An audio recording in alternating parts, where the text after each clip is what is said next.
Uncensored, no holds barred talk. 24 hours a day, 7 days a week. This is Global Reality Radio Network.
Ladies and gentlemen, welcome to another live edition of the Global Reality right here on the Global Reality Radio Network. I'm your host, Josh Reeves. I'm sorry.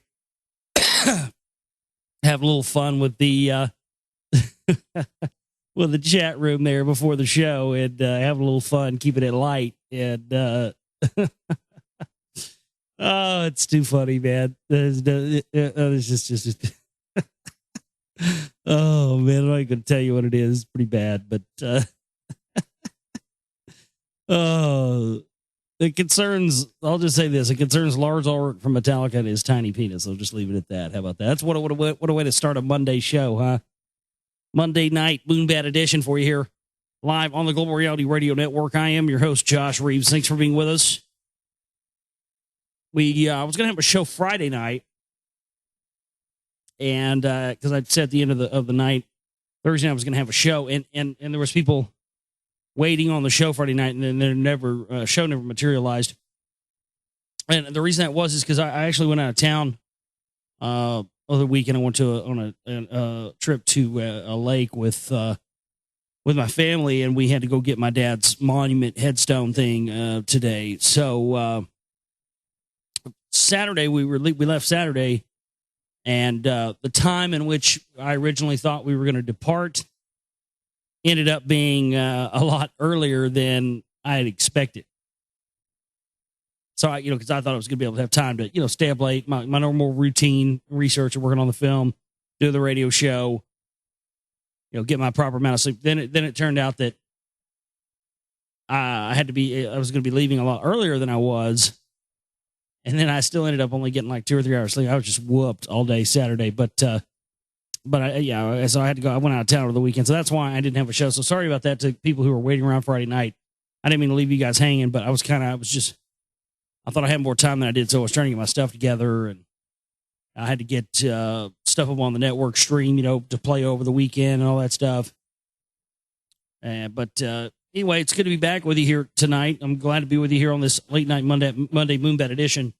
If I don't have a lot of energy tonight, I'm running on fumes tonight because I just got back into town early this evening. And so I've been kind of winding down from the trip and kind of, all night. And I think some people thought I wasn't going to do a show tonight. And I said, no, I'm doing a show. So I'm glad to be with you here tonight. We've got some news, some very interesting stories, very important stuff to get into with you here tonight on the broadcast. We'll also pick up where we left off last time, getting into the Lost Book of Enki. We've been getting into that. It's been quite the interesting read so far.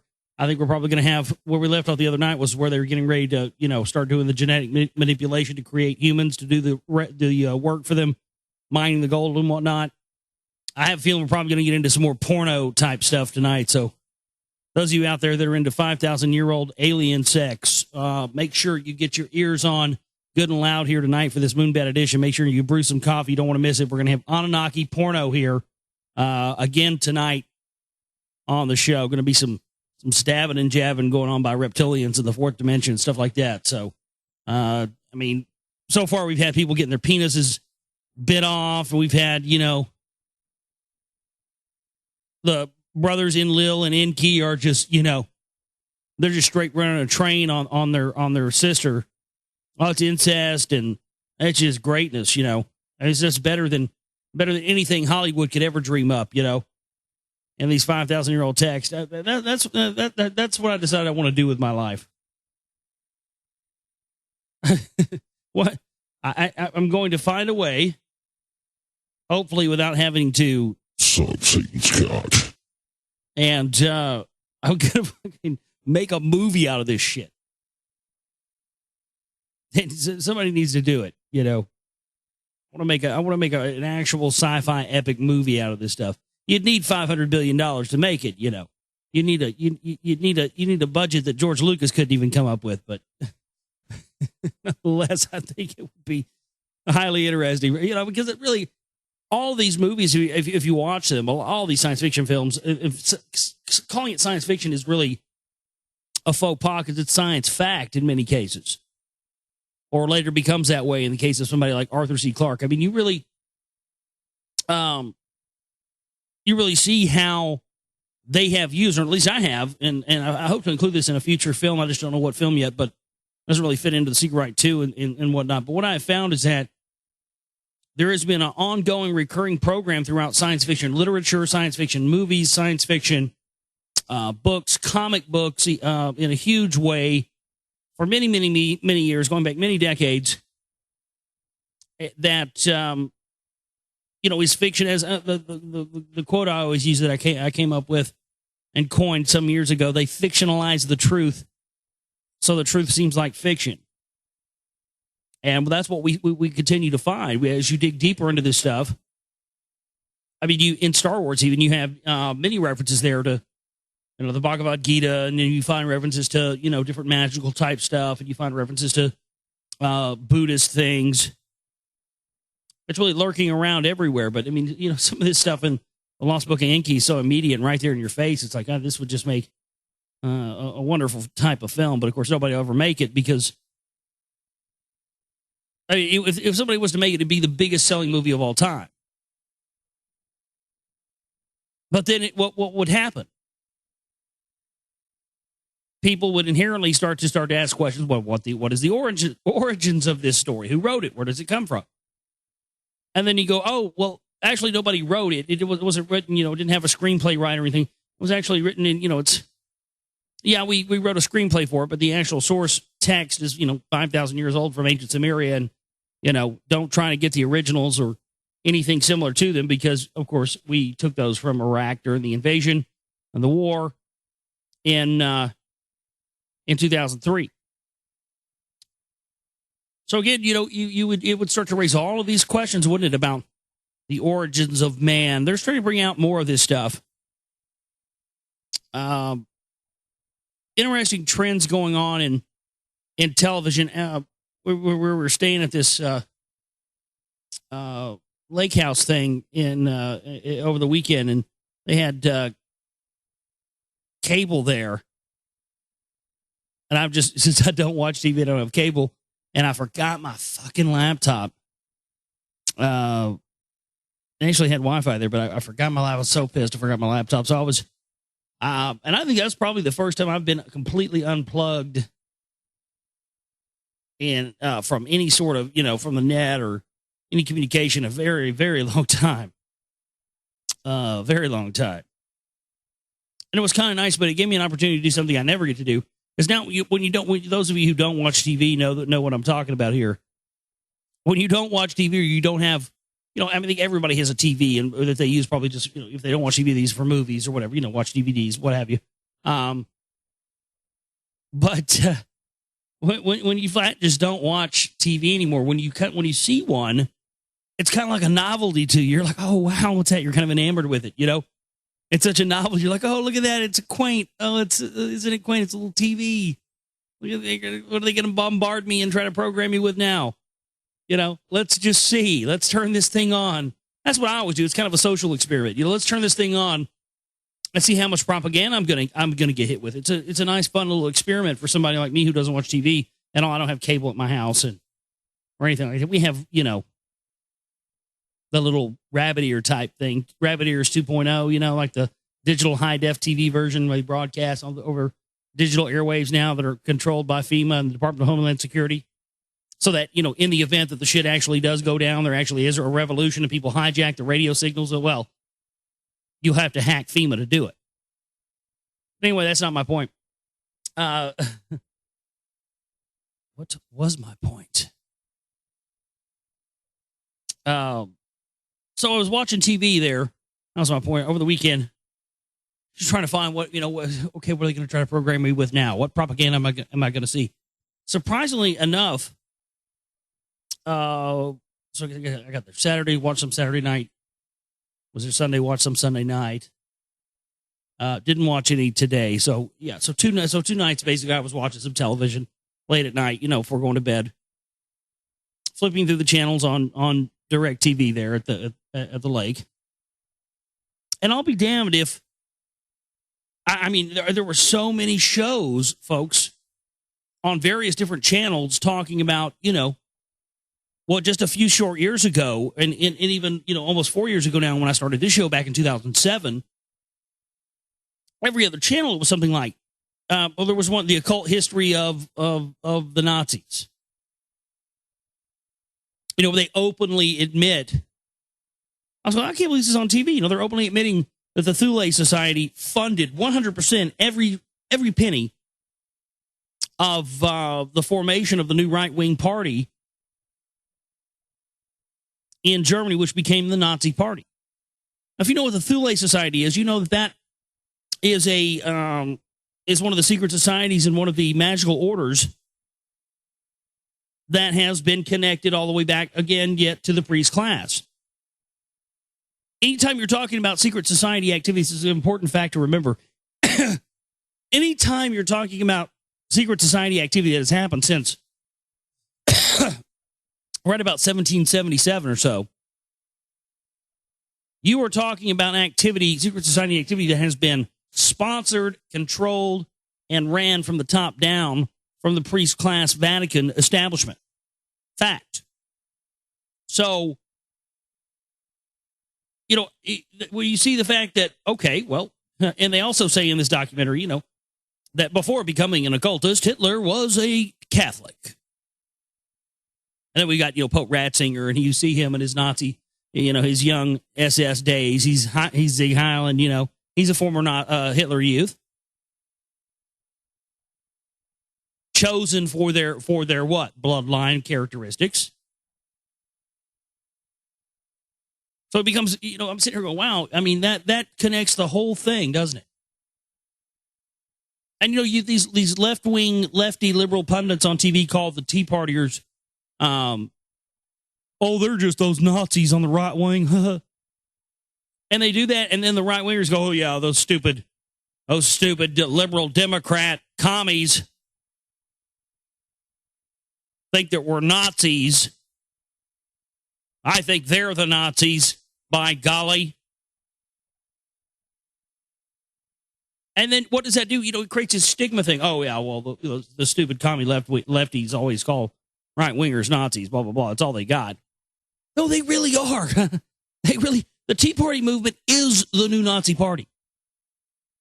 And the extension of that they're now merging with it is the whole Ron Paul thing and Patriot Truth Movement thing with Alex Jones. That's one of the biggest, most disturbing things, I think probably, if not the most disturbing thing, one of the top three most disturbing things that I have uncovered and discovered, and not just me, people like Lee Rogers and stuff that have investigated the CMP and the secret right and the whole phony Patriot thing.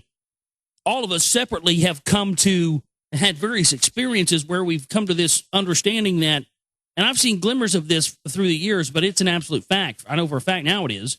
The things I've experienced and seen and heard and everything else. The Patriot Truth Movement, the mainstream people in that, it is a one big gigantic front by the white power, white brotherhood, white, nationalist movement. And everybody's been blind to it all these years. They've been roping in people through the 9/11 Truth Movement, and by proxy, roping people in to the white nationalist movement. It's a fact. This makes sense now why people used to always try to defend Larry Pratt when you bring up his involvement in the Council for National Policy. Oh, Larry Pratt's a great guy. He's the only person we have for gun rights. By golly, you should support him. Who cares if he's in a secret right-wing group? Well, I certainly care. And you certainly should care, too, because, having this guy defended by these guys. I mean, this guy is in Estes Park, Colorado in 1990 with, Howard Phillips, who's a Jew with a bunch of white supremacists, handing out manuals on setting up the new modern-day militia in the United States that would be an extension and basically a reviving of the Contra militia death squads who operated in Latin America that were involved in the Iran-Contra affair. And I think that's why you've had a lot of these different people that have,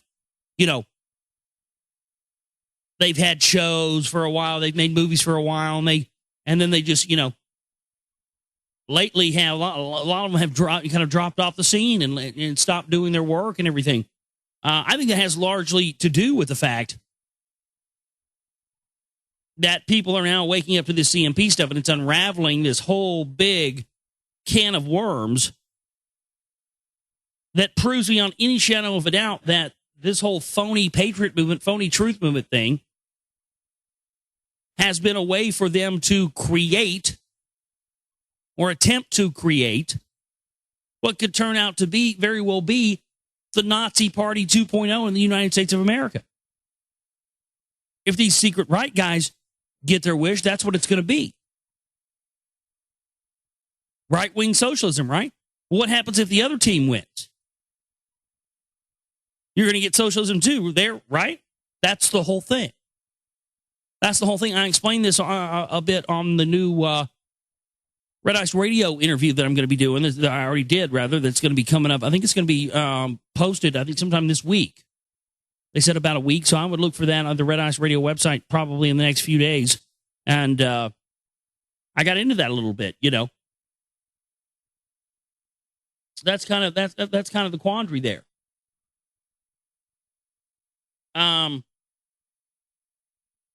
That's what that. Yeah, I mean, it's really, really. I mean, it makes sense why you have so many of these guys who are, into all this. It makes sense why we have people like Roger Pearson, Council for National Policy member. My first question when I heard about the Council for National Policy was, why isn't Jim Tucker out there covering this? He's out there covering the Bilderberg Group meetings. This is just as important. We have just as high-level people in this group. I was very shocked, dismayed, hurt, upset. I liked Jim Tucker at the time to find out that his employer, the person who pays for him to go out to these Bilderberg Group meetings every year, of course, the Bilderberg Group meetings touted by Alex Jones as being the absolute tip-top of the pyramid. It's just a big crock of shit. You do your own research, you'll find that not to be true. Don't listen to me either. Don't listen to Alex Jones either, but do your own research. You do your own research, you'll find out absolutely. I'm just telling you. You actually do your own research, you'll find out absolutely that the Bilderberg Group is not the tip-top of the pyramid. Doesn't take, it just takes a little bit of research on your own and look at it from your own perspective. And you can see that. But Jim Tucker, American Free Press, used to be the Spotlight, used to be the Liberty Lobby. That's run by Willis Carto. Willis Carto has been connected to White Supremacy 7 Ways to Sunday. You also have the late, great Eustace Mullins, who I once interviewed, who also worked for Willis Carto. And he, there's a video on YouTube, and we're going to have this clip in the CR Volume 2, where Eustace Mullins admits that the Hunt family put him up for a while, and he lived with them and stuff like that. I heard that, and I was like, oh, man, well, there you go. Oh, almost every person who I held at one time as a hero in this has turned out to be connected to these bastards. Carto has been connected to white supremacy 7 Ways to Sunday, white nationalism 7 Ways to Sunday. This guy brings over Roger Pearson, brings him to the United States. Roger Pearson admits to aiding and abetting Heinrich Himmler in South America, And they put him on the head top of the board of the Heritage Foundation, another elitist think tank group that is very much a sister group to the Council for National Policy. A lot of the same members, overlapping membership. We have the clip in the Secret Right Volume 1 where he openly talks about, they openly talk about in this news clip what was on the agenda for the Heritage Foundation that day or that year. And one of the things they mentioned there in that clip we have, you can go watch it for yourself, a lot of you have seen it, that they want to use food as a weapon. So when they formed the Council for National Policy, and again, I talked about this on the Red Ice interview, the whole reason why they formed that group was to ensure that no matter who you voted for, on either side of the political spectrum, phony left, phony right, you, in the end, got socialism. That's why they want to have the secession of Texas and break Texas into all these pieces and break the United States into all these territories and have little proxy territories and countries. See? World warfare has been too spread out. They want to break the United States into these little blocks. And I think that's what they want to have. They're going to have, you know, the right-wingers are going to have their end of the country, and the left-wingers are going to have their end of the country. And everybody's going to pick a side. That's where they're going to go. It's going to be north and south all over again. You can find this out. The way you find this to be true, the whole thing about socialism, no matter what side you go for, is when you research the Fabian Socialist Society. Look into their tentacles. Look who they funded. Look what they've set up. They've created every group, powerful group on the left and the right, all the think tanks. Royal Institute of International Affairs, which is the European version of the Council on Foreign Relations. Council on Foreign Relations they had a hand in. Council for National Policy they had a hand in. And their origins lie in the Fabian Socialist Society out of the Milner's Roundtable groups that started in the 1900s. And these groups were funding the Nazis as well, working hand in hand with them. This again, this is where the tie-in with the whole Knights of Malta thing and the Jesuit thing. These are all interlocking groups that were tied to Nazism, white supremacy, and the rest of this. And like I said, I used to have this boss, and he was a former skinhead. He had swastika tattoos on him, and I'd always catch him looking at Rents.com and Infowars and stuff like that. And I knew he was into white power stuff, and he'd always talk to me about the Turner Diaries and all this stuff and tell me that it was his Bible. And this one time, because his parents owned this sandwich shop and he was the manager and I was the assistant manager, I worked there for, 3 years or so. And I used to get calls all the time because they had the number listed as a business phone with the sandwich shop that they owned. And I used to get calls all the time saying, I just wanted to, I'm not going to tell you their name, but I just wanted to remind Mr. and Mrs. So-and-so of their dinner with the Bushes this weekend. And I heard him hang up the phone with his parents one time. They were bitching at him about something. He hung up the phone and he slammed the phone down. He was like, "Goddamn Zionists." And I was like, "What'd you say?" He was like, "Nothing." I started putting all this stuff together. I was thinking, man, there is definitely a connection between the whole patriot movement, truth movement, conspiracy movement, white supremacy. A lot of these guys, talk about the Turner Diaries. They say it's their Bible. And then they try to rationalize the whole white supremacist thing, the whole white nationalist thing. And then also at the side of their mouth, they'll defend some of these CMP clowns, and attack me for talking about it. It's all crystal clear to me now. And it should be very crystal clear to you as well that all of this stuff has been designed. This whole phony patriot movement was all designed to hijack any chance or try to hijack any real chance of any resistance, real grassroots resistance to tyranny and the New World Order. Man, I didn't even, I'm so, after, I don't do a show for 2 or 3 days. This stuff builds up, man. I didn't even do a proper show intro, and I've already been rolling 24 minutes here tonight. But yeah, I'm just,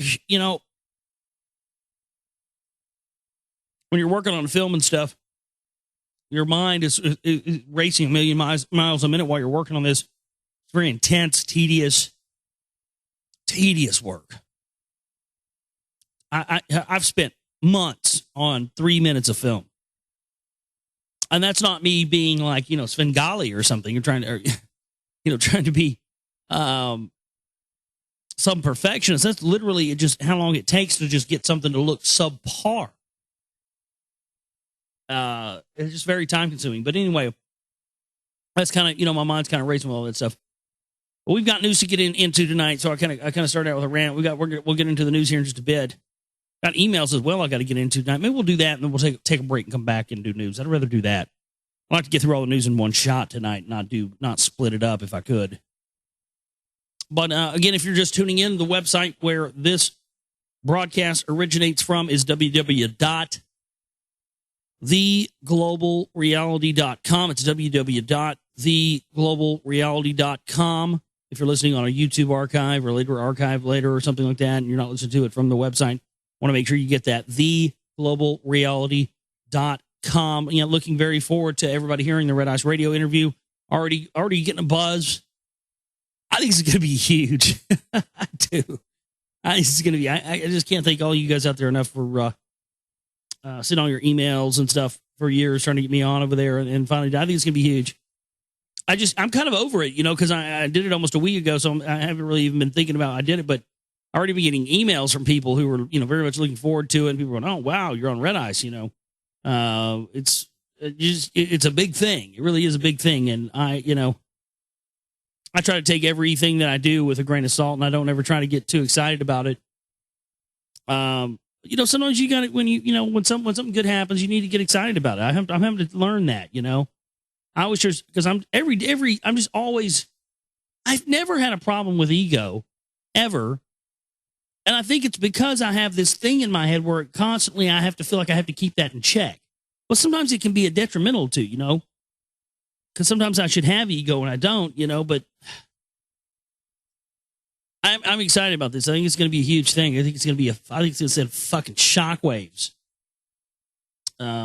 ripples through the collective consciousness of people who are looking for real information. I think that's the whole thing why people tune into the show and whatnot, because I can only give it to you one way, and that's straight up. And that's the only way I know how to do it. And that's the way I enjoy to do it. So there you go. I know that's what you're into as well. So looking forward to that. Hopefully that'll be up the next couple of days. When it is, we'll play the shit out of it on this network. I promise you that. I'll probably going to play that fucker so much we'll get tired of it. But it should be good. Hopefully it'll bring in some new listeners, some new supporters.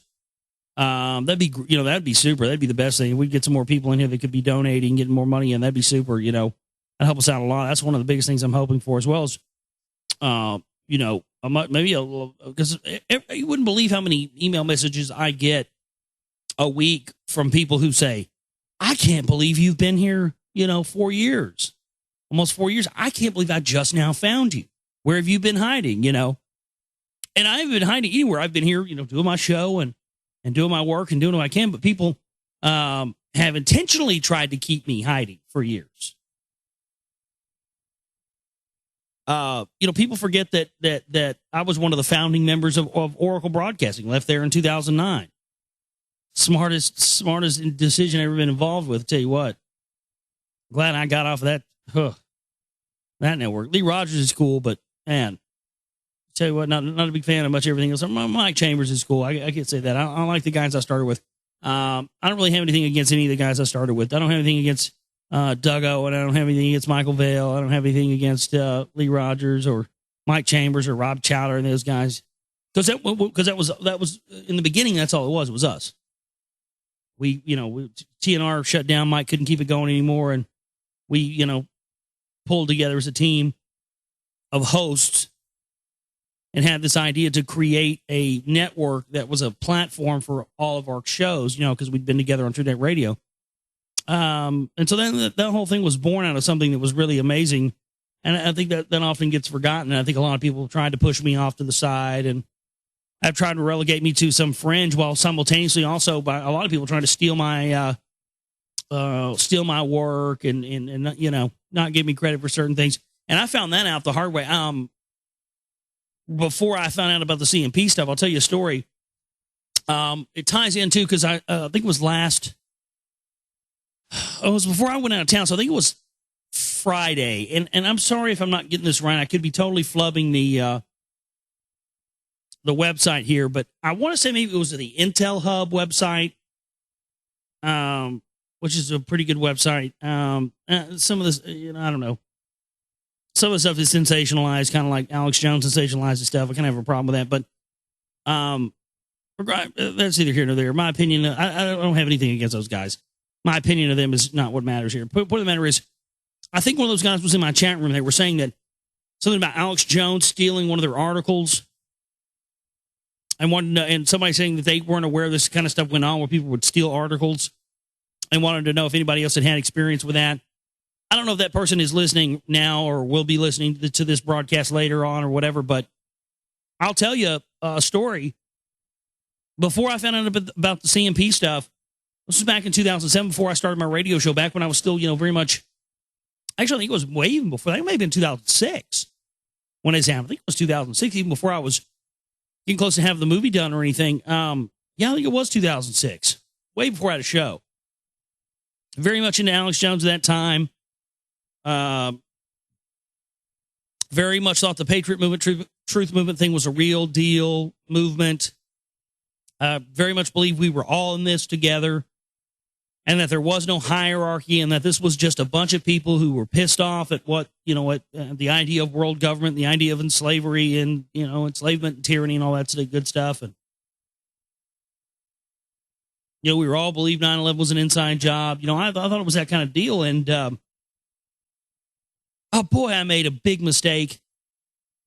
And that's how I first found out. And you know what's funny about it? You know what's sad about it? I actually let it go. Like a fucking whole beaten, battered wife who convinces herself that, it's her fault that her husband beats her. I kind of did that, dude. That's how fucking brainwashed by Jonesy and his Kool-Aid I was at that time. And I'm not afraid to admit it, I was. Totally brainwashed. Hook, line, and sinker by Jonesy and his Kool-Aid, dude. I felt like a fog had been lifted, a veil had been lifted from me when I finally broke free from his mind control, his trauma-based mind control. I was working on my film, 9/11 New World Rising. This is the story. And I was doing some research, and I came across a clip that, I kid you not, made me literally poop in my pants. Well, maybe not literally poop in my pants, but there was a little stream of yellow liquid running down my leg for sure. And I was shaking like a fucking leaf when I found this. So I was looking around. So as soon as I find this piece of information, I start looking around the internet, searching, looking everywhere, seeing if anybody else had found this clip. I had found it on the well, I was doing some search. I was looking for footage of Paul Wolfowitz is what I was looking for. So I was going to do a piece on Paul Wolfowitz and his involvement in 9/11, that kind of stuff, or things that he had said about it, because he was a Project for New American Century signatory. So I was kind of going from that angle of looking for connections with Paul Wolfowitz. And I came across Paul Wolfowitz's name on the on a Google search that attached his name to the West Point Academy, military academy. And I followed the link, and I think I had to even found a cached article or something like that led me to the video. And it was June 2001. Graduating class of West Point Academy is addressed by Paul Wolfowitz. And so I'm watching this, and, so maybe this is cool. I'm watching. So that's right before 9/11, maybe it's, I'd like to see what they were talking about, because everything changed after 9/11. So I thought it may be an interesting thing to see kind of what was being said. This is the best and the brightest of the military. West Point, these are the, top-notch military people, the new upcoming crop of fresh, highly trained recruits going into the United States military. So Paul Wolfowitz, being the big player he is, big Zionist he is, I was a former head of the World Bank. I mean, you can look up Paul Wolfowitz. He's a big player, big-time player. And here he is talking about telling this graduating class at West Point that they needed to get used to things like Pearl Harbor happening. And that U.S. intelligence got so much intelligence in on a weekly, yearly, monthly basis that sometimes attacks were going to happen no matter how much intelligence and how much information we had coming in. And there just wasn't going to be able to, we weren't going to be able to do anything about it sometimes. And he went on and on and on. And I am just, I'm floored. I fell out of my chair. I think I passed out for a minute. I mean, I was just completely, I didn't know what to think. I immediately knew I had something hot. I immediately knew I had a hot piece of info. The only person I told about was my sister at the time. I knew I had a hot piece of info. And I thought about it for a while, and I finally just said, you know what, fuck it. This could be my break, This could be something I could bring to the fold.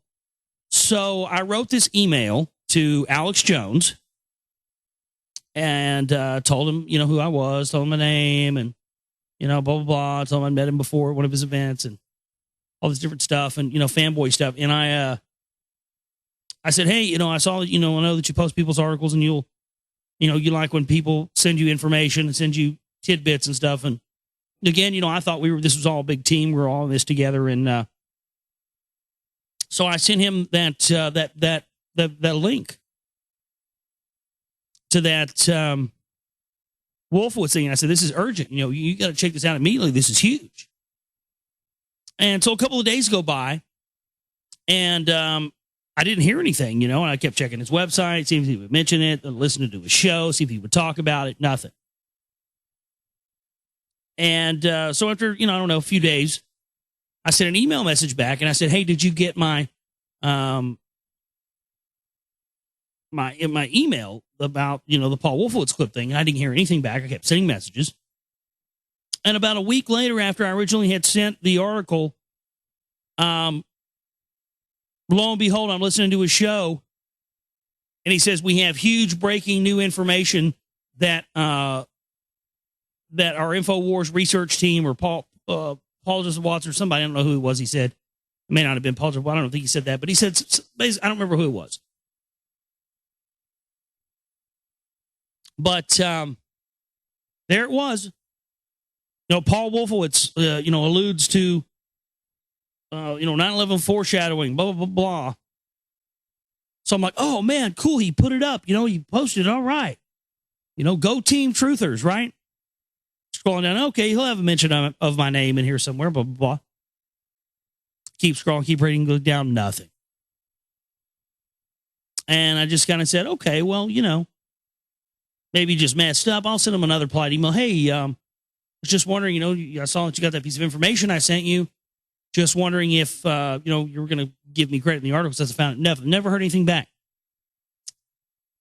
And then, of course, when I first started on TrueNet Radio, my sister at the time was getting sponsors for the network, commercials, sponsors, people that want to pay money for the network and stuff to run ads.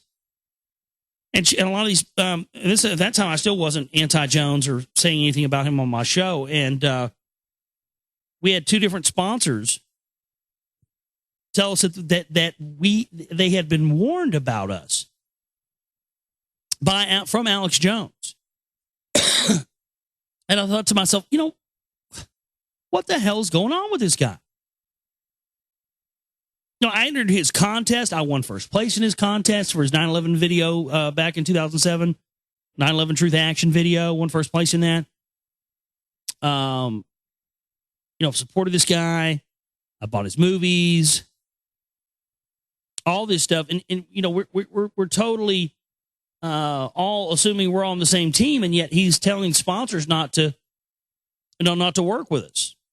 So that combined with that, and then very shortly within just a few days after that, or I had my premiere my movie a few days after that, I started the radio show. 3 days after that, it's just so crazy to look back on and see how it happened this way. Paul Craig Roberts comes up, not Paul Craig Roberts, not Pruneface.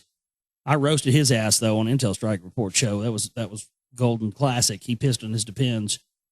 But I had on former Canadian diplomat Peter Dale Scott, and he told me about the CMP and the rest is history. But it was just such an aha moment because when I first started looking into this, well, who is this CMP group? How come I've never heard about them? And it became immediately apparent why I had never heard about this group. And I just went, oh, fuck, there it is. That makes it, because all the people, I'm looking at this list and I'm seeing, one after another of people who have been connected to the truth movement or have been on Alex Jones' show.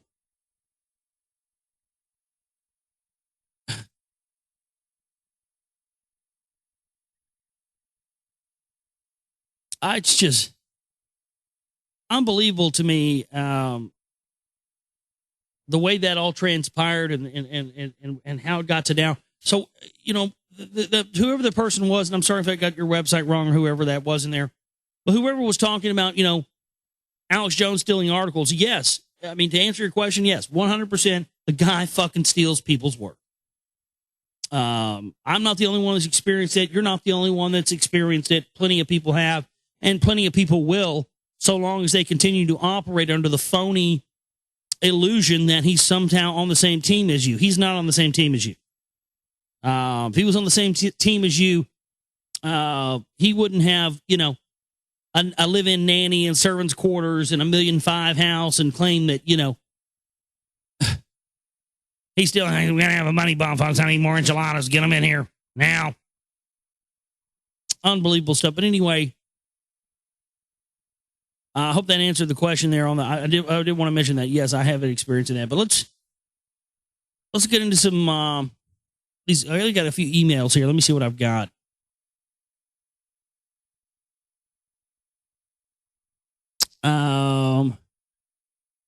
Do you have a phone number or a European line where you're on the broadcast? No, I don't take calls anymore. Calls are a waste of time. I don't like taking calls. I just flat don't like it. I tricked myself into believing for a long time I like taking calls. And I just thought that was a thing you did, so I did it. And then I realized, you know what? This is my show. If you want to get up on the air and hijack my show, somebody's show, go do it to somebody else's show. You're not going to do it here. And I'm not saying everybody that calls in wants to do that at all. And I'm not saying I haven't had some good callers in the past either. I've had a lot of great callers. But I don't know. The phone call thing is just weird. I just don't like doing it anymore. So there you go. Hope you are okay, and I do feel about your family's problems recently. Death in the West, the industrial countries, are a strange thing. How so? How is death in a Western industrial country different from death in any other place? It's still death. You give a lot of good info, but there is a lot of so much psyops in this field.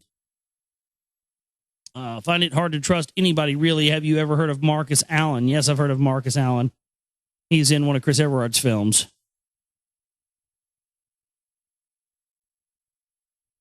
He is a good critical thinker. Hope you get back to me. I am in a fluke here, I think. Have you been on this channel? Am skeptical to most people, controlled opposition, and much fakery. I am losing my faith for a better future. Respect and best wishes from Jean-Eric Oslo. I feel you, man. I went through that same period of my, myself. Kind of what I was talking about a little bit ago. When I first found out about the Council for National Policy, and I found out about that, pretty much every single person now, with the exception of just a couple of people, almost every single person I looked up to and thought was a hero and made me want to get into this stuff, I found has been connected to these various groups like the CMP and others. And only an ostrich, only someone who was engaging in willful ignorance could ignore it. And there are many people out there who are in willful ignorance. But there are people out there who know full well about all the CMP stuff, but they'll never mention it. Why? Because they're not going to bite the hands that feed them, man. I didn't just bite the hand that fed me. I bit the motherfucker off and spit it back in their face. That's why I'm not on Oracle anymore. Because I'm not going to take shit off any cocksucker. And, there's a lot of jealousy and a lot of bullshit going on. People were trying to make me the scapegoat for everything over there.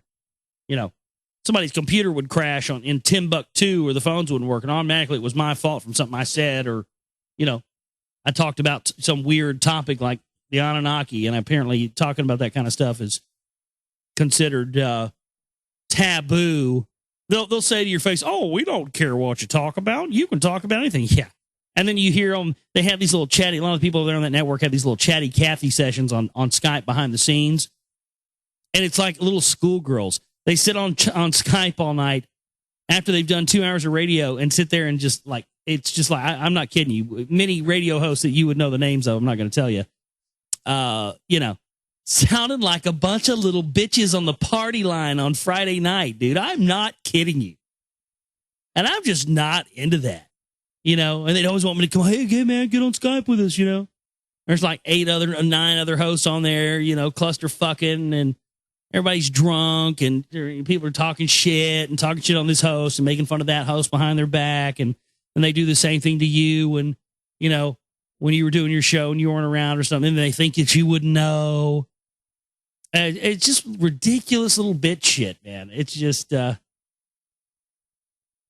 I said, man, the best thing that's what the best thing I could never have gotten a lot of the information that we've got down here on the show over the past couple of years out, in that format. And I didn't realize how restricted I was and how most of it was self-imposed, but there still were restrictions on what I could say and what I could talk about and that kind of thing. But, you're trying to please everybody. I mean, look, I'll tell you one thing I'm most proud of in the 4 years I've been on air, and it's this. Well, I never wanted to do a radio show. I did it because my brother said I should start a radio show, and I looked at him. I said, "You're right. I should do a show. I'm going to do it." And I said, "Give me a year. Give me a year, and I'll be taking Alex Jones on head-to-head in his own time slot." And I don't know where I got the cojones to say something like that. It wasn't based in any kind of reality. Not at that time. I hadn't even fucking talked on the microphone, man. And believe me, it took me a very long time. You've heard some of these old broadcasts. It took me a very long time to get good at this. I think I am good at it now. I think I'm very good at it. I think I'm, I think I've honed my game a bit. When you first start doing anything, you're shaking, you're rocking. I didn't have a radio voice, but I just, got on the horse and did it.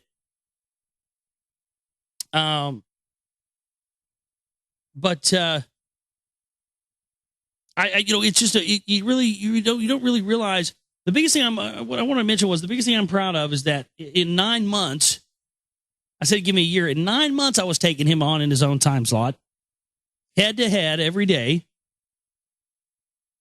And not only that, for about 6 months, I ended up taking him off of his big 500,000 watt clear channel flamethrower FM radio down in Central Texas. And he ended up paying them like, I don't know, $20,000 or $30,000, something like that, for them to take my show off. True story. I was talking about the Anunnaki and genetic manipulation and Ron Paul being a fraud and the CMP on a 500,000 watt or 50,000 watt big FCC licensed flamethrower in the heart of Alex Jones territory for 6 months. Top that, motherfuckers. I'm sorry. Again, I don't have an ego, but I got to tell you what, man. If I'm proud of anything I've done, it's that. I dare somebody to top me on that one. I don't think that'll ever happen again. They let my monkey ass get up there on an FCC licensed station for 6 months. And the broad daylight, not late night Moonbat, 2 o'clock in the morning like this shit. We're talking about noon, 1, 11. I think it was 11 and 1 was when they carried me. They played polka during noon, the noon hour. But I did, man. I blasted CMP and Jones is a fraud, and I just cracked my own self up thinking about it. God damn, it happened to me, and I can't even believe it. Man, that is, you got to give it up for me on that. Come on, give it up. That's balls, dude. That's serious fucking. I mean, dude, I was hammering his shit for like 6 months straight up in his own backyard, dude. And all the Ron Paul flunkies were, oh, I can't believe that old whippersnapper said that about Ron Paul. I want to kill him. Bring back Alex Jones so I can have my daily fear sauce again. Man, that is just, I have to say I am most proud about that. I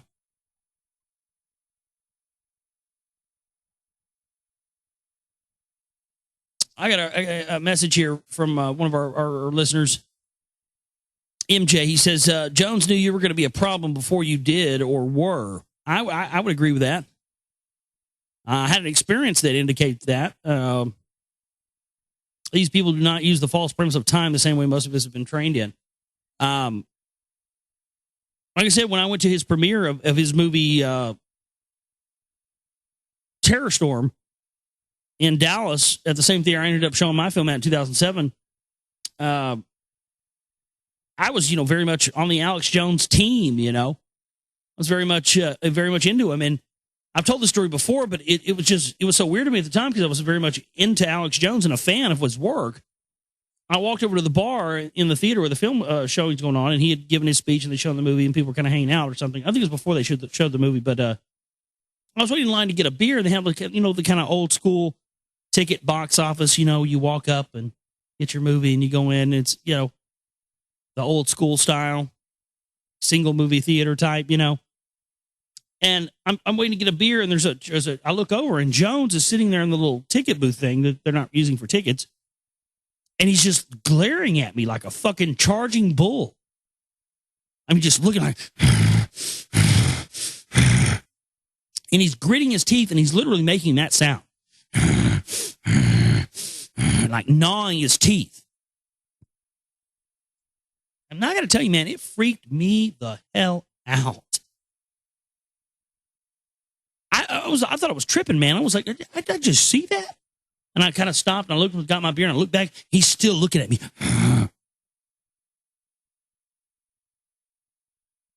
And so, yeah, as our listener said here, Jones knew you were going to be a problem before you did or were.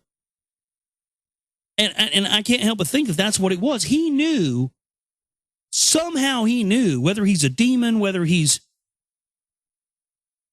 whatever, I don't know, but shapeshifter, I don't know. I mean, you can speculate.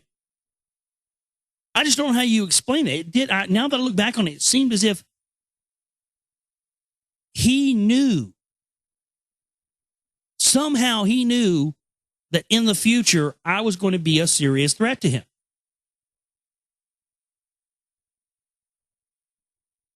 I don't know how you explain that away, folks. It's an absolute truth. And I just remember where I was going home that night after the showing of the movie and stuff, and it just kept eating at me. I kept thinking, man, that was so strange. Because I never talked to Alex Jones or anything. I never talked to him face to face or went up and shook his hand or anything, at all.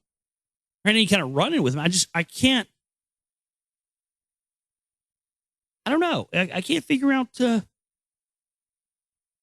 any other logical explanation other than the fact that he had some ability to know that. I don't know whether he's, controlled by some fourth dimensional entity or something. I don't know. It could be.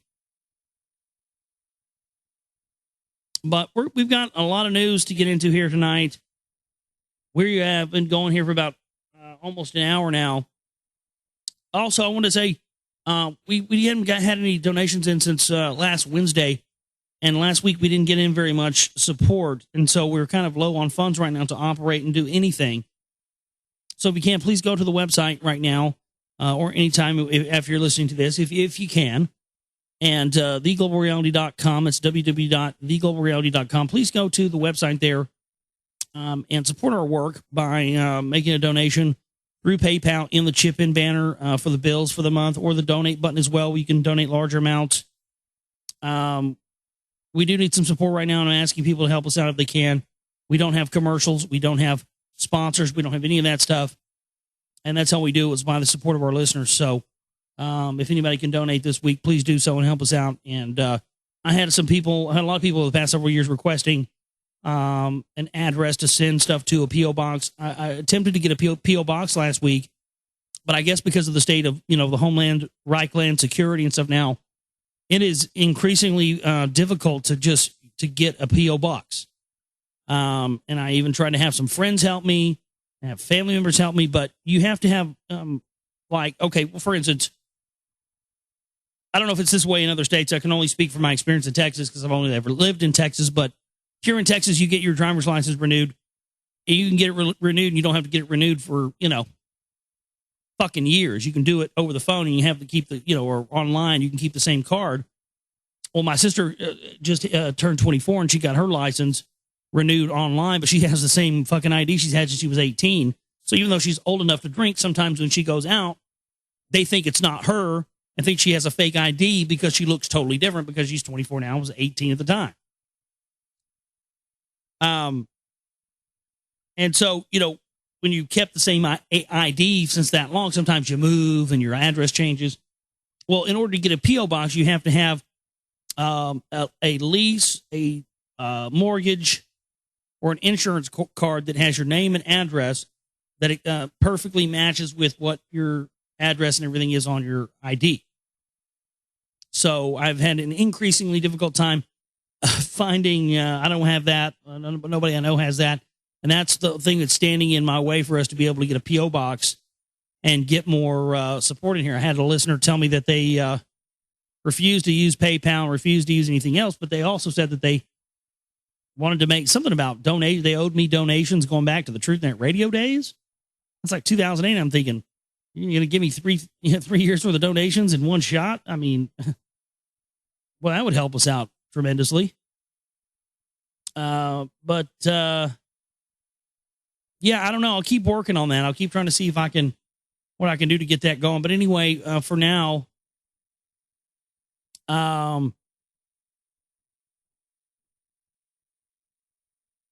take credit cards direct. Yeah. Can't do that. Well, the best way to do it is if you want to get around the PayPal charges, to be honest with you, because it charges you, or it takes money out of the donation that you send to me. If you want to get out of it, a way of it charging me, what you have to do is just go in there and send it to an email address. I'll give you that email address. You can just forgo using the chip and banner or the donate button and just use my direct PayPal email address if you want. It's DAY, letter D, letter A, letter Y, GLOW76 at yahoo.com. So that's day, the letter day, glow, GLOW76 at yahoo.com. So you can just send it, and you could choose to send money and send it that way. And you can just say it's for services or for whatever, and it won't charge you there. So I hope that helps. But again, please support us if you can. We're going to take a break, come back, get into the news of the night, and hopefully try to get into some Lost Book of Inky for you here. Boil some coffee, brew some coffee. Don't boil it. It'll get too hot. You won't be able to drink it. But stay up late with us. We're going to take a break, come back, and get into more of this stuff, folks. All right, back here with you on the Global Reality, right here on the Global Reality Radio Network. I'm your host, Josh Reeves. Late night Moonbat edition for you here. Glad you could stay up late with us. We're going to be getting into news in this segment of the show tonight, and don't know how late it is and everything else. We'll make a decision. May not do any reading tonight. May save the reading for tomorrow night. We'll just see how much time we have. I sort of went into overdrive in the first segment there. I just sort of, fired up and had a lot on my mind. So we have a lot of news here tonight. We'll try to get through the news. If we have time to read from Lost Book of Inky tonight, we will. If not, we will forgo that tomorrow night because, very well, we may not have very much news or something tomorrow night. So we may just focus a lot of our attention on that. But nonetheless, we're going to get into news in this segment. My email address, again, globalrealityshow@gmail.com. Hey, thanks to MJ. He sent some links over for some possible solutions for the P.O. box situation where it can maybe get a P.O. box, a type of thing where they, you can get it a different way. So hopefully I'll check into that and see what we can do. And maybe we'll get to, because a lot of people have said that, I don't know, a lot of people out there. I just hope it doesn't end. Hopefully it'll be worthwhile, for me to get it and all that. There's been a ton of people that say they want to send checks, and they don't want to use PayPal. There seems to be this thing where people think that, if they, they do it online, there's a paper trail, and they don't want people to see that they're, donating certain things. But, There's kind of a paper trail and everything, really. It's, if everything you do is tracked, man, and if you send a check to me, or whether you do it by PayPal or something else, they're probably going to know about it. But I mean, what's it matter? If you're worried about them knowing who you're donating to or whatever else at this point in the game, I just think we're kind of at that, nothing left to lose type of ordeal right now. Situation, fuck it. They've got us all in their crosshairs. You want to stay off their radar. You don't hide in the dark where they hide. That's where they operate. They operate in the dark. That's why you got to put yourself out there. That's why I tell people to start radio shows or make videos or do something, because when you put yourself out there, then you're speaking up and you're saying, look, I'm not going to go down quietly in the night like, you want the rest of the sheep out there to do. So that's why, the whole thing with getting a P.O. box and all that, I am going to do that because people have asked me to do that. I don't really have the money to spend to buy it. I mean, I have to, it's going to cost, hopefully we get some support in this week. I'm going to have to spend money. That's the whole thing. It sucks. People don't understand is like, $23 or $50, whatever, how much it costs to get a mailbox, depending on how long you get it for. That's a meal for me, 2 meals, 3, 4 meals, that's, so yeah, but yeah, we'll see. I just think that, at this point, everything is tracked, but to each his own.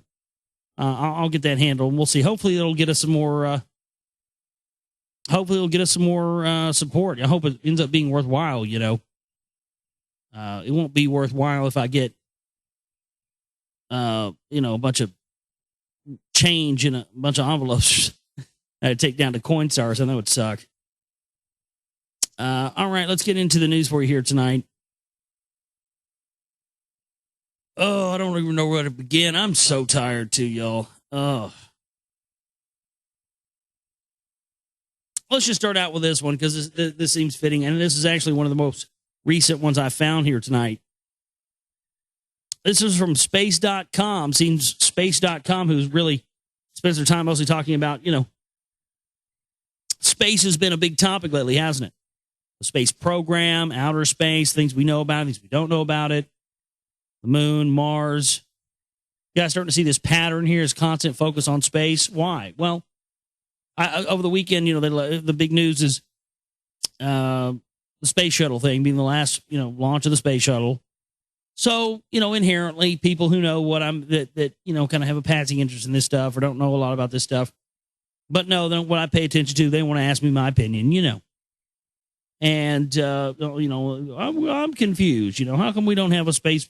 They're saying we're not going to have a space program anymore. They're going to have a space shuttle. How come they're saying we're going to have to, buy one from Russia, all this stuff?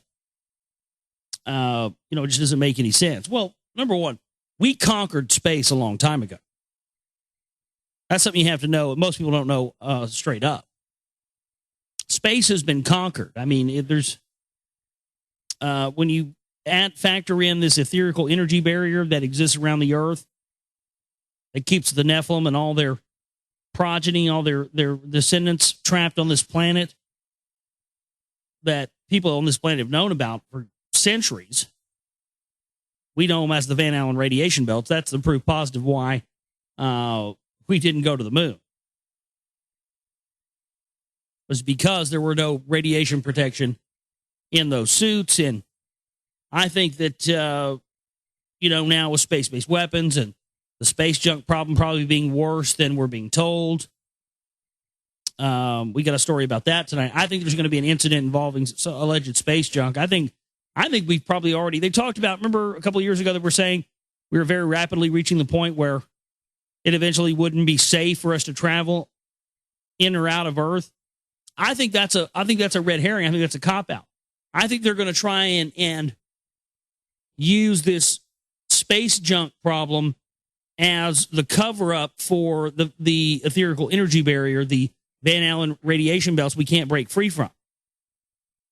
Because I have a feeling that since Russia and China are now surpassing us in their space programs, and they're rolling out new space shuttles, I have a feeling what some of these countries are probably trying to do is they're saying, look, fuck the United States. Yeah, we own their treasury bonds, blah, blah, blah. We can bring them down that way, but let's just show what big of liars they are. You know, these crazy motherfuckers may very well be sending space shuttles up there full of Russians or space shuttles up there full of Chinese. Hell, they got a fuck ton of them. Just to send them into their fiery death and to prove once and for all you can't break free from the Van Allen radiation belts, just so they can prove that the United States didn't go there the first time and that the whole thing was based on a grand myth and a grand lie, which will then be used to bring down the United States to the rest of the world, which will put China and Russia in a nice position of power at the global power table, won't it? Or the United States will probably, what they'll do is they'll spin that. See, Russia or China will send a shuttle full of people out there and prove once and for all you can't break free from the ethereal energy barrier. They'll kill all those people. Then the United States will take that story and spin it and say, no, they're lying. That's the lying, dirty commies and the lying, Chinese commies there too. It was this space junk we've been telling you all about all these years. And that's what took down their shuttle, you see? I really do see that coming. But anyway, the point is, they are beefing up this stuff with, listen to this, man, space.com. Believers in mysterious planet Nibiru await Earth's end. Renowned astrophysicist Carl Sagan once described a baloney detection kit, a set of tools that skeptical thinkers use to investigate any new concept. A few of the key tools include a healthy distrust of information that isn't independently verified, critically assessing an idea rather than becoming irrationally attached to it simply because it's intriguing, and a preference for simple explanations over wildly speculative ones. The waxing obsession with the planet Nibiru, which conspiracy theorists say is a planet swinging in from the outskirts of our solar system that is going to crash into Earth and wipe out humanity in 2012, or in some opinions, 2011, shows that an astonishing number of people are watching YouTube videos and visiting slick websites with nothing in their skeptical toolkit. In the words of David Morrison, a planetary astronomer at the NASA Ames Research Center and a senior scientist at the NASA Astrobiology Institute. Now, this is interesting to me. But you guys who listen to my show for a while know that I've always tried to be on the proverbial fence on the Nibiru thing. And I always try to be real straight with each and every one of you out there about the difference between what is my opinion about Nibiru and what should be your opinion. I think your opinion should be exactly that, your opinion, not mine. Now, if yours happens to match mine because that's the conclusion you've come to on your, from your own thinking, then hey, that's great. We think the same way on this issue. Fine, whatever. But I'm not, I'm not going to criticize you or talk down to you if you think, but I will if you're fear mongering stuff like some of these people do. There's a difference between believing Nibiru exists and absolutely fear mongering it. Some people choose the latter instead of the former. I think my research tells me the whole Nibiru thing's a red herring, and that this other planetary body, Vulcan, is actually the cause of these things. And this could this Vulcan thing could very well be what Nibiru actually is.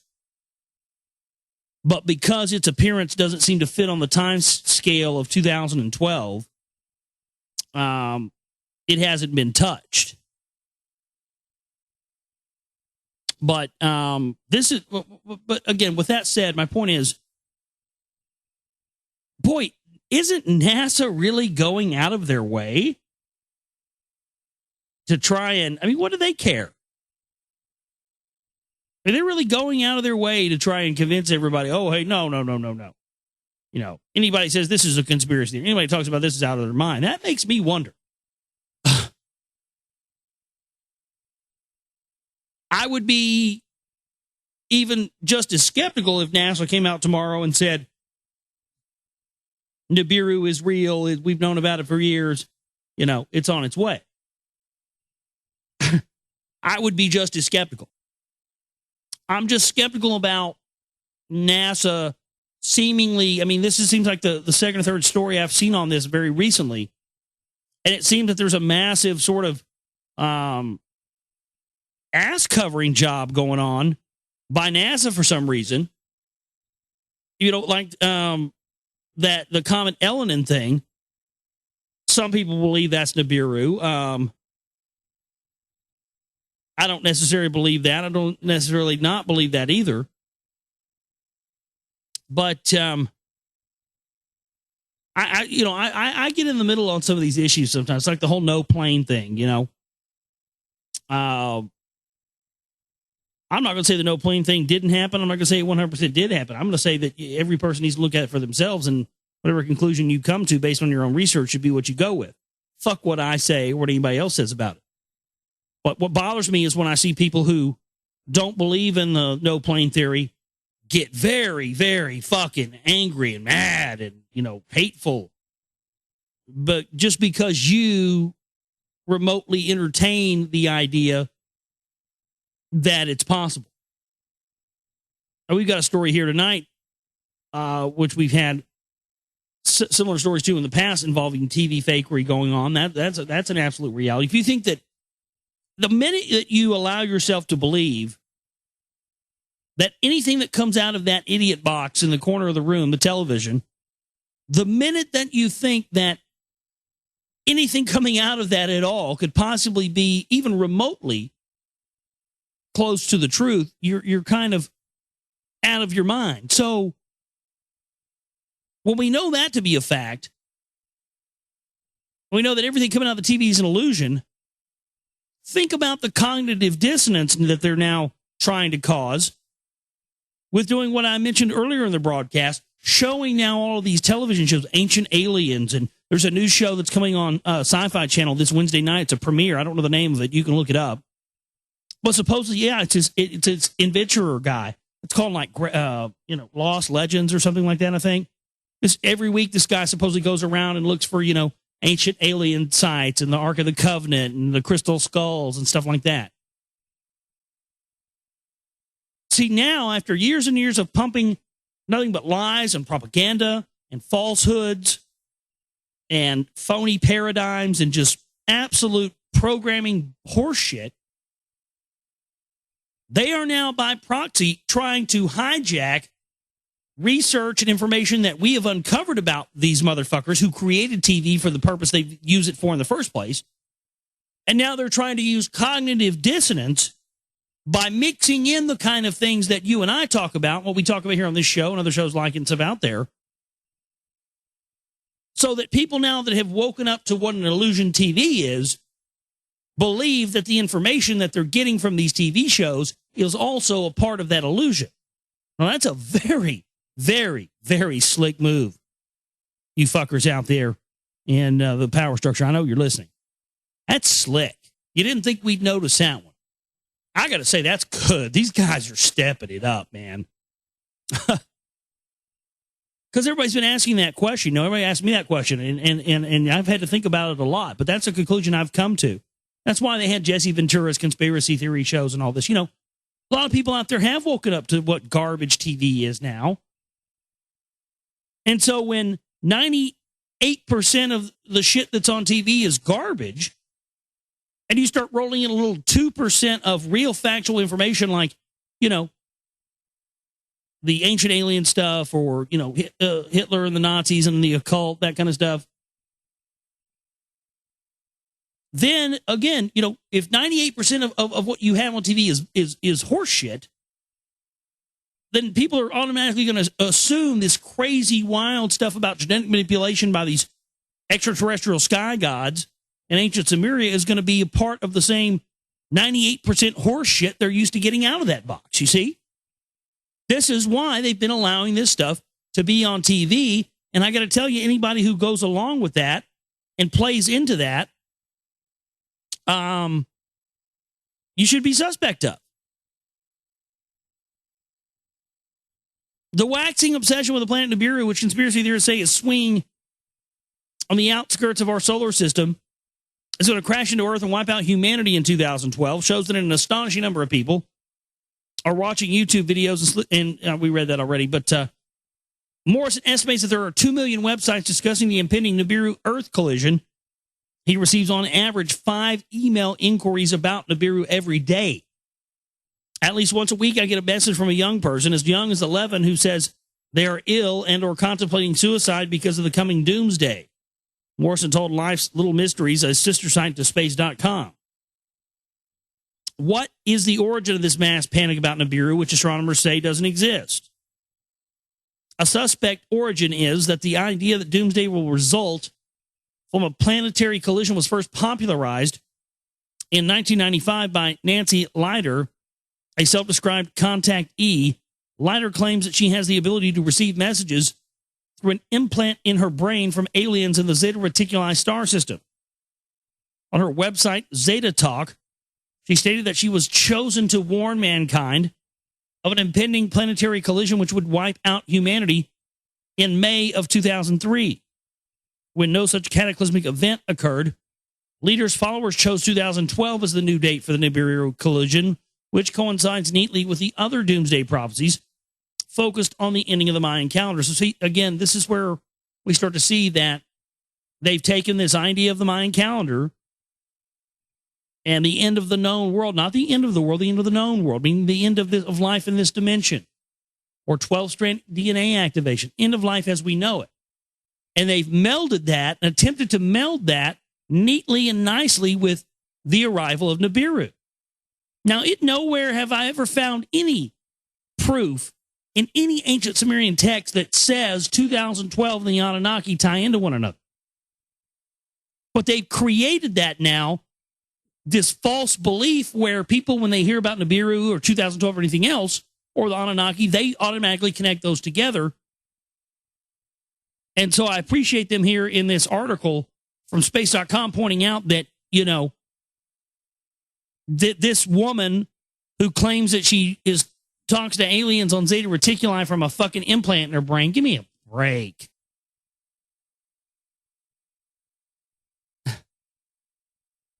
If you've read anything about what these alleged extraterrestrials have and the technology they use, you would know that they would not need an implant in your brain to communicate with you or control your thoughts.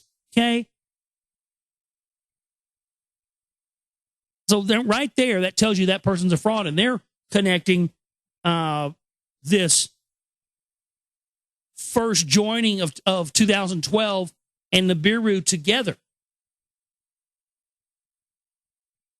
And again, that's not something that the Mayans talked about. The Mayans didn't talk about Nibiru, and the Sumerians didn't talk about 2012. But there's become this widely held belief within the research and conspiracy groups that 2012 and the Mayan calendar and Nibiru tie in together with each other, and there absolutely is no evidence to support that. Leader originally called the bringer of doom Planet X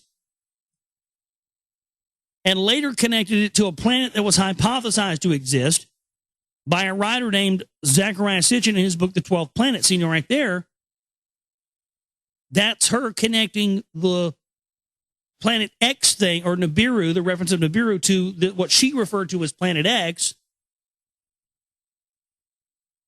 thus attempting to discredit these actual ancient 5,000-year-old tablets and what's in them. You know, oh, Sitchin, yeah, that's a bunch of crap because that's that, you know, leader, that Planet X bitch, yeah, blah, blah, blah. See? Well, that doesn't, yeah, that may well be true. Sitchin may be a kook and a crank and an agent. You know, this chick may be a kook and a crank and an agent, but, you know, Those texts are there for a reason, and the elite have been after those ancient tablets for a reason. That's why the genocide and the bloodshed had to occur in Iraq, ladies and gentlemen, because Saddam Hussein was getting ready to set up a library. He was going to rebuild the Palace of Nebuchadnezzar. Excuse me there. And he was getting ready to create a library that was going to have all these ancient Sumerian texts and cylinder seals and all this stuff. And one of the texts was going to describe the Arabic populations and bloodlines of the Middle East as being the original Semitic people. And what have they done? They've turned it to Jew versus Arab and Arab versus Jew and pitting the Semites against each other so they'll kill each other so the usurpers, the Ashkenazis, can come in and claim to be the real God's chosen people. And by the way, they'll flash Sumerian text and say, see, this is why we had to kill all those Jews and all those damn Arabs. It says right here in this Sumerian text that, you know, the white people are supposed to rule because we were made with the most Anunnaki DNA. Coincidentally, that's where we're about to get to in the Lost Book of Enki. Is that exactly that? This is a very telling article because they connect, you know, a couple of things here I hadn't connected before, which is this connection to that person in you know, 2012 being associated with Nibiru and all this stuff. A total red herring and total disinformation. And, you know, people have bought into that. It's a great article. I really don't have time to read it all. I'm going to drop it in the chat room, and hopefully we can get that up on the website for you to check out. Oh, I'm going to blow fast through this. I'm kind of losing my voice. I'm getting tired, folks. I got to blow fast. I got a ton of news. White House admits marijuana has some medical value. Duh. But yeah, we all know the story behind marijuana. They're going to legalize it so they can get GMO stuff out there, so they can, you know, have new thing to tax, more money for the war effort, blah, blah, blah. A boy named Paulo David Amaram in Brazil has been attracting attention because of another thing that he attracts: metals. Listen to this, this is insane. What could be causing this? Paulo appears to be magnetic. Pots and utensils can be placed in his chest and released to stick there like a magnet to a refrigerator. His doctor says that Paulo's health is not at risk, but that he's never seen anything like it in his 30 years of practice. You know what it made me think of immediately when I saw this article? You guys saw Indiana Jones and the Crystal Skulls, right? I don't know if you remember, but at the beginning of it, they get Indiana Jones to help them find the crystal skull that is in some box at Area 51. And he asks them for gunpowder and all this stuff, and they look at him like he's crazy. He's like, you don't understand. It's magnetic. If whatever we throw at it, it's going to attract to it, and we can find it. And come to find out, it was the crystal skull was actually one part of a crystal skeleton. That was the internal skeleton of these extraterrestrials that had cone heads that visited the Earth. So it made me wonder when I saw it, it's like, you know, was this kid born with a fucking crystalline body structure or something? I mean, is he an alien child and they're just, you know, trotting this out to us as if it's just some weird phenomenon? I don't know. I'm going to read some of the titles of these. I'm just going to drop them in the chat room. We'll get Manhydra to put them up on the website for us. Here's a good one. ATF's Fast and Furious seems colored with shades of Iran-Contra scandal. Really good article there on the ATF, the criminal ATF, and what they're up to, and links to the Iran-Contra stuff, and just very similarities between that and what's going on. So definitely check that article out if you get time. Government asked Jewish groups to join anti-terrorism campaign. For the first time, the federal government is expanding its community-based anti-terrorism campaign to a religious group, the Jewish community, victims of past attacks in the U.S. So the federal government of the United States is now asking Jewish groups to join an anti-terrorism campaign. Well, how about we recruit Arab Americans to join the fight against Jewish hate against Arabs? You never see that happen, not in a million years. And that's why I love our audience. I love everybody. I love people of all race and colors and creeds, and we got people of all race and colors and creeds in this audience, and I love that. Because Alex Jones shows and all those shows, they just seem like they're, God, it's just a bunch of, I'm sorry, it's a bunch of crackers. So white folks, And, I mean, we have Jewish fans in the audience. We have Arab fans in the audience. I think that's beautiful. I think that's amazing. We have people who listen to this show, ladies and gentlemen, who are being drawn on phony sides against each other by the power structure. But yet they can come together, and the one thing they can agree on is my show. That's fucking amazing. That right there shows me we have hope. We have a chance. They want to pit Arabs against Jews and Jews against Arabs, but it's just so they can assert power that they have no right to have. That's one of the big messages of this show that I want to get out to a lot more people. That's one of the things I want so badly. That's why I ask people to donate and support us. And, God, I wish we had thousands of dollars we could operate on a month, so we could reach more people to get this message out too. Because if we can show people of all races and colors and creeds and everything else that they've all been lied to, and they've all been tricked into being enemies with their brothers and sisters on this planet, we can change some things around. And how do I know that we can change some things around? From that exact thing right there. The fact that there are people all over this planet who listen to this show and follow my work, who out in the normal realms of reality would be pitted against each other, might even be considered enemies with each other. But not here.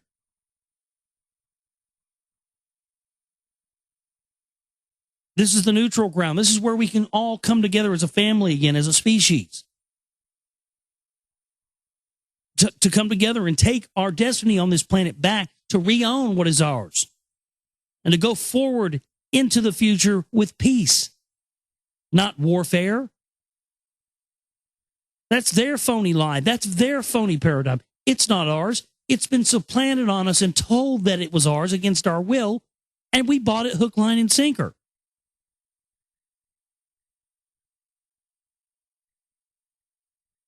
But it is not completely 100% in stone that it's going to happen that way. We still have time to change it. But not if we continue to think that and buy into this paradigm that somehow, our enemies are those guys on the other side.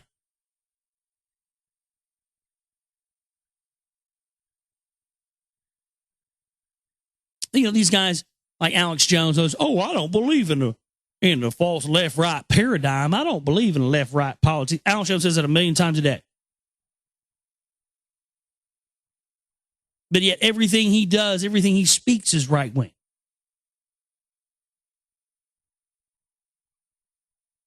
They're trying to trick people. Get people back into this. It's just sick.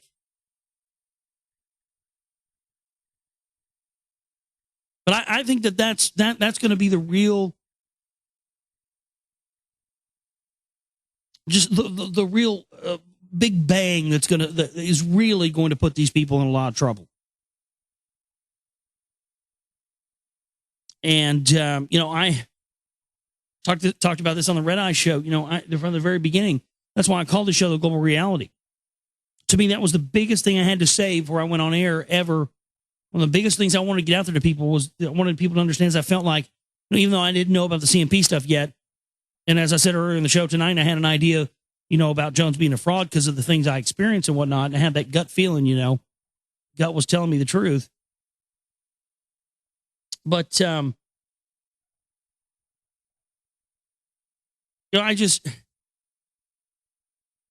it makes me realize that, I lost my train of thought.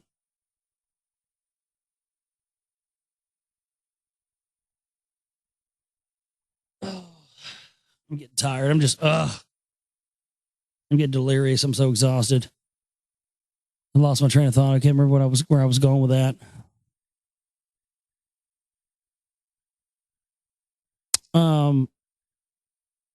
But that's I remember now. That's why I call the show The Global Reality.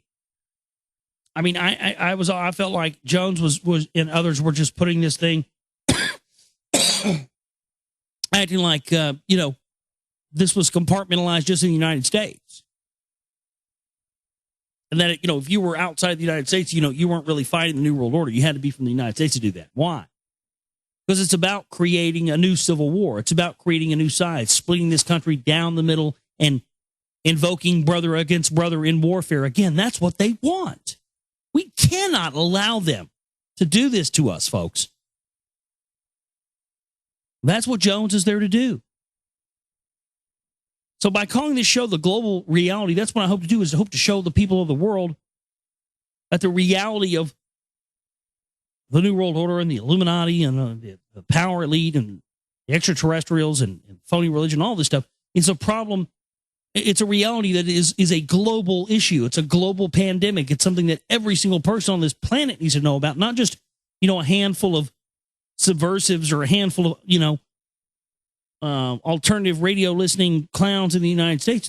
This is as big as all of us. This is the biggest thing we are ever going to do in our lives. You can't sit on the sidelines anymore. You can't be scared if they're going to track your donation to my website or anything like that anymore. You got to do something. You got to put something on the line. Those of us who do this kind of stuff put it on the line every time we get up here and do it. It's time for some of you to put it on the line. Fuck these people. Make a donation. Fuck your credit cards, the banks. They're going to let it go all down anyway.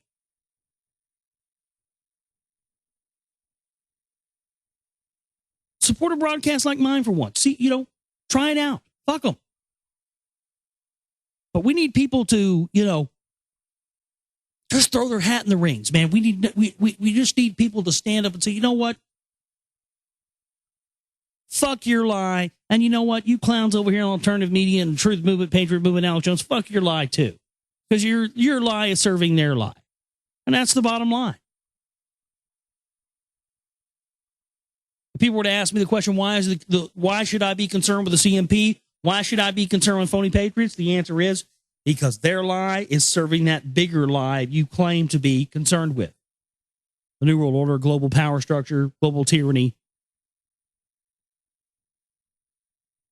They are telling a lie which is facilitating the much larger lie, the power structure's lie, while at the same time masquerading as the savior. Machiavellian as hell, and an absolute proof that this is coming from brotherhood, globalist organizations, because they have ran this op since time immemorial. I think that explains why Jones D looked at me like a demon. I think that explains why Tom DeLay had little black eyes he scanned us up and down with. I don't think these guys are human. I think they are the demons they talk about, coming after you if you commit a sin in the eyes of the Lord and have sex with another person of the same sex, or if you do the marijuana. I think these fucking religious fuckers are the demons they've been allegedly warning us about all these years. They know so much about them because they are them. And we don't need them. Take back your world. If you can't take back any other world, take back your own. When you become the ruler of your own world, they can't touch you anymore with their world, hard as they try. It's a fact. Try it. You'll see what I'm talking about. So much news here tonight. We didn't have a chance to get into all of it. We'll pick up where we left off tomorrow night. We'll also get into the Lost Book of Anarchy. I'm just worn out from the road trip over the weekend and want to get a monument for my dad and all that stuff. So I am going to leave you guys there with it tonight. Again, please support our work at the website, www.theglobalreality.com. The Chipping banner is there, and the donate button is there for other amounts. If you want to donate something that you don't want to go to the bills for the month and you want to help us, fund our movies and our getting new equipment, that's how you do it. I love you guys so much. I appreciate you guys tuning in. Thank you from the bottom of my heart. We'll see you tomorrow. You guys have a great night. Take care.